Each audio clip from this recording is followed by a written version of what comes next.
शिखर सम्मेलन के लिए पहुंच चुके हैं, उससे संबंधित आपको कुछ दृश्य दिखाते हैं। प्रधानमंत्री नरेंद्र मोदी नॉर्डिक सम्मेलन में हिस्सा लेने के लिए पहुंच गए हैं। ये तीसरा भारत नॉर्डिक सम्मेलन है जिसमें हिस्सा लेने के लिए प्रधानमंत्री नरेंद्र मोदी नॉर्वे की राजधानी ओस्लो में मौजूद हैं। और ये जो सम्मेलन है इसकी शुरुआत होने जा रही है, तो प्रधानमंत्री नरेंद्र मोदी का ये नॉर्वे दौरा और उससे जुड़ी हुई तस्वीरें आप अपने टेलीविजन स्क्रीन पर देख रहे हैं। नॉर्डिक शिखर सम्मेलन में प्रधानमंत्री नरेंद्र मोदी पहुंच गए हैं हिस्सा लेने के लिए। प्रधानमंत्री नरेंद्र मोदी 5 देशों के दौरे के क्रम में नॉर्वे में हैं और नॉर्वे में जो सबसे बड़ा कार्यक्रम है वो भारत नॉर्डिक सम्मेलन में हिस्सा लेना है। प्रधानमंत्री नरेंद्र मोदी नॉर्डिक में 5 देश जो हैं वो शामिल हैं और भारत और नॉर्डिक जो समिट है, शिखर सम्मेलन है, ये तीसरा शिखर सम्मेलन है जिसमें प्रधानमंत्री नरेंद्र मोदी नॉर्वे की राजधानी ओस्लो में इसमें हिस्सा लेने के लिए पहुंच चुके हैं। वही तस्वीरें आप अपने टेलीविज़न स्क्रीन पर इस समय देख रहे हैं। तो ओस्लो में ये तीसरा इंडिया नॉर्डिक शिखर सम्मेलन है जिसमें प्रधानमंत्री नरेंद्र मोदी इसमें शामिल होने के लिए पहुंचे हैं। और इस सम्मेलन के उद्देश्य के बारे में अगर थोड़ी बात कर लें तो टेक्नोलॉजी, रिन्यूएबल एनर्जी, रक्षा, सतत विकास और व्यापार जैसे क्षेत्रों में भारत और जो 5 नॉर्डिक देश हैं उनके बीच रणनीतिक साझेदारी को और मजबूत करने पर इसमें बात होगी। तो ये तीसरा भारत नॉर्डिक शिखर सम्मेलन जिसमें हिस्सा लेने के लिए प्रधानमंत्री नरेंद्र मोदी इस सम्मेलन में पहुंच चुके हैं। और प्रधानमंत्री नरेंद्र मोदी इस सम्मेलन में हिस्सा लेने के लिए विशेष रूप से नॉर्वे के दौरे पर हैं और इसमें कई ऐसे मुद्दे हैं जिनमें कि बात हो सकती है और हस्ताक्षर हो सकते हैं इस सम्मेलन के दौरान। इससे पहले प्रधानमंत्री नरेंद्र मोदी ने जो नॉर्डिक देशों के प्रधानमंत्री हैं उनसे द्विपक्षीय मुलाकातें भी की और उसके बाद अब इस शिखर सम्मेलन में भी प्रधानमंत्री हिस्सा लेने के लिए पहुंच चुके हैं। तो प्रधानमंत्री नरेंद्र मोदी इस सम्मेलन में हिस्सा लेंगे। कई ऐसे मुद्दे हैं जिसमें कि ग्रीन टेक्नोलॉजी से लेकर के जो अर्थ और व्यापार से जुड़े समझौते हैं उस पर बात होगी दोनों जो पार्टनर हैं नॉर्डिक देश और भारत के बीच।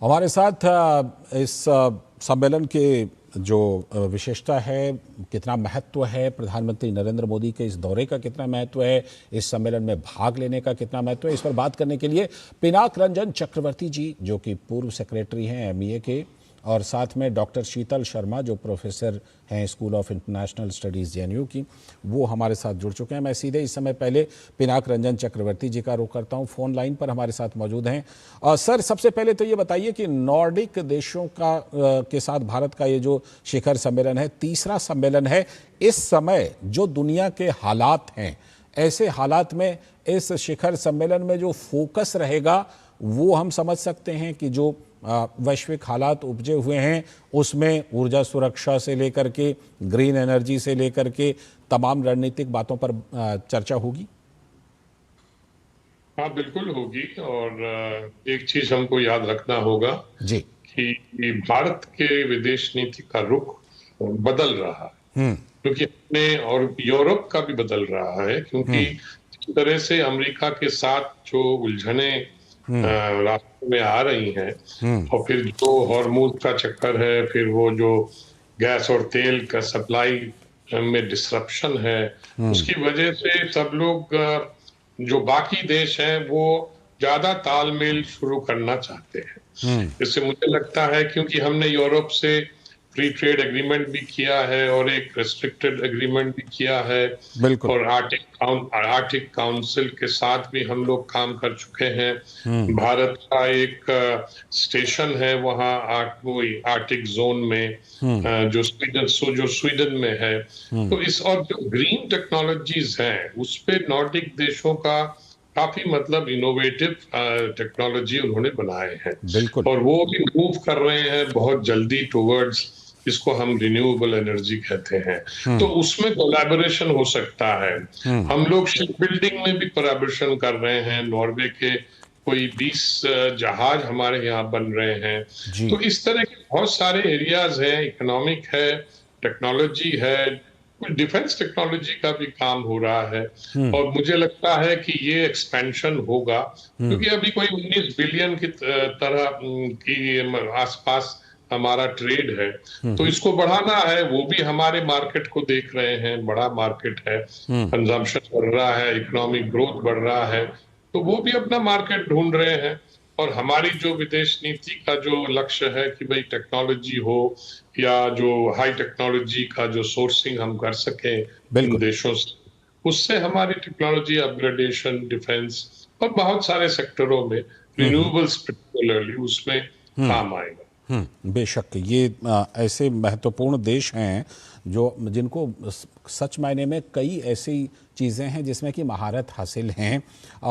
डॉक्टर शीतल शर्मा जी, जिस तरह से कि ये देश 5 देश इसमें शामिल हैं नॉर्डिक देशों में, पांचों देशों के साथ भारत का संबंध जो है वो अलग अलग भी है, लेकिन जिस तरह से ये तीसरा सम्मेलन है, इस तीसरे सम्मेलन में फोकस आपके हिसाब से किन मुद्दों पर सबसे ज़्यादा फोकस रहेगा, जिसमें कि ये दोनों पार्टनर नॉर्डिक देश भी और भारत भी और ज़्यादा अपने संबंधों को मजबूत कर सकते हैं, और वो इस समय की दुनिया की ज़रूरत है जिसमें कि ये दोनों पार्टनर उस दिशा में ज़्यादा आगे बढ़ने की कोशिश करेंगे? वो कौन कौन से क्षेत्र होंगे?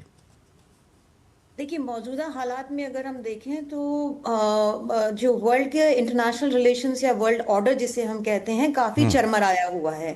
जो ट्रस्ट था ग्लोबल पावर्स के बीच में, जो राइवलरी है, रीजनल कॉन्फ्लिक्ट्स चल रहे हैं, उसने वर्ल्ड को एक ऐसे मोड़ पे धकेल दिया है कि जहां अनिश्चितता है।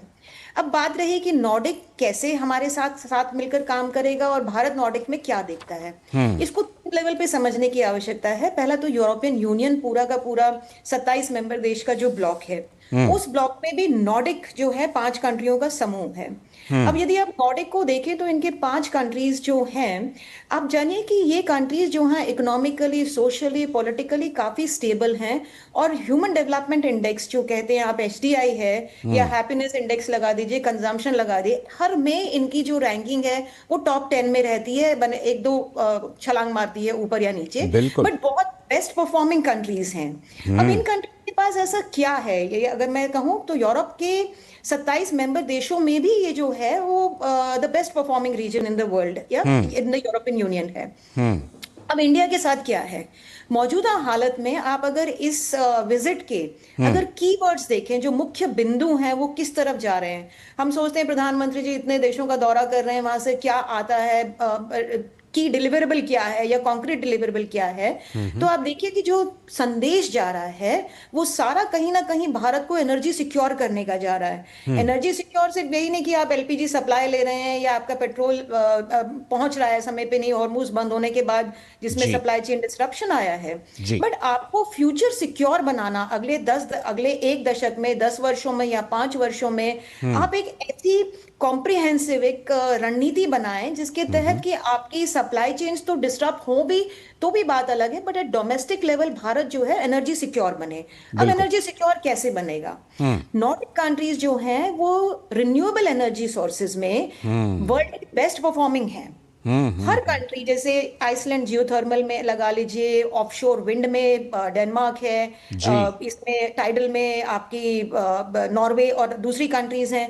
ये पांचों की पांचों कंट्रीज जो हैं ये रिन्यूएबल एनर्जी सोर्सेज में, इनफैक्ट मैं आपसे शेयर करना चाहूंगी कि इनके यहाँ कभी कभी एक्सट्रीम क्लाइमेट कंडीशंस में सरप्लस उत्पादन हो जाता है, तो वो नेगेटिव में भी चला जाता है। तो इन्हें वो ऊर्जा कैसे स्टोर करें, कैसे खर्च करें, उसकी भी तकलीफ आ जाती है। तो भारत को अपने को एनर्जी सिक्योर बनाने के लिए इनके साथ, और इसी के तहत इसको ग्रीन स्ट्रैटेजिक पार्टनरशिप कहा गया है। ग्रीन स्ट्रैटेजिक पार्टनरशिप का मतलब है कि आप ट्रेडिशनल ट्रेड और डिफेंस की बात नहीं कर रहे हैं, आपके जितने भी कीवर्ड्स हैं of this strategic partner, they revolve around green transition, clean energy, environment, climate change, resilience, maritime partnerships.